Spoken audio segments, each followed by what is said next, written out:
देखिए, फैसलाबाद की तंजीम साजी का फैसला मैं समझता हूँ राना सनाउल्लाह साहब से बेहतर कोई नहीं कर सकता। तो ये फैसले जो होते हैं दिन की रोशनी में होते हैं, रात की रोशनी में या तो चोरियां होती हैं या रात की रोशनी में साजिश होती है या कुछ और होता है। रात की रोशनी में तंजीम साजी के फैसले कभी नहीं होते। ये एक सवाल है जिनका इनको जवाब देना पड़ेगा कि ये कितने बजे कहाँ, और तंजीम साजी के लिए फैसलाबाद के बड़े दफ्तर मौजूद हैं, बड़ी चीजें मौजूद हैं, और ये खुद कह रहे हैं कि हम मुझे तशद्दुद का निशाना बनाया गया, मेरी वीडियो बनाएगी। वीडियो इंसान की उस वक्त बनती है जब कोई ऐसी हरकत हो जो काबिल एतराज हो। किसी की तंजीम साजी पे साइन करते वीडियो नहीं बनती, किसी के तंजीम साजी के लिए अनाउंसमेंट करते वीडियो नहीं बनती।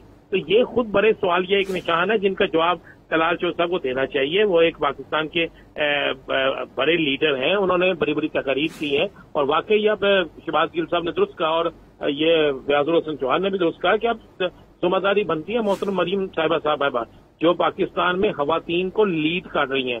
अब उनका देखना है कि डिसिप्लिन की खिलाफ वर्जी पर वो अपने साथी को बचाती हैं या असूलों के मुताबिक वो सख्त एक्शन लेती हैं। ये तो मुस्लिम लीग नून के लिए एक बहुत बड़ा सवाल है कि ये मुस्लिम लीग नून जो है इस पर क्या जवाब देती है। पूरी कौम जानना चाहती है, हर शख्स ये देख रहा है, किस किस को अब इस बात का इल्म नहीं है। और आने वाले चंद घंटों में मजीद बहुत सी तस्वीर सामने आ सकती हैं, बहुत से टेलीफोन नंबर सामने आ सकते हैं, बहुत सी रिकॉर्डिंग सामने आ सकती है। तो ये तो चलेगा।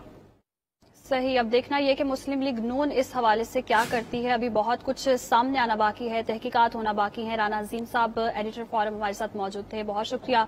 आपको बताते चलें कि इस हवाले से तलाल चौधरी ने क्या कहा, क्या बयानात थे उनके, एक बार फिर से आपको दिखाते हैं। मैनू इन्होंने तंजीम साजी वास्ते बुलाया, 3 फोन इन्हें मैनू कीते, 3 जो मेरा फोन इथों लभेगा लग पता जाएगा। मैं तुहानू दसांगा। मेरी बाजू टुटी है। एसपी साहब नू बुला लो, सुहेल चौधरी साहब नू कहो।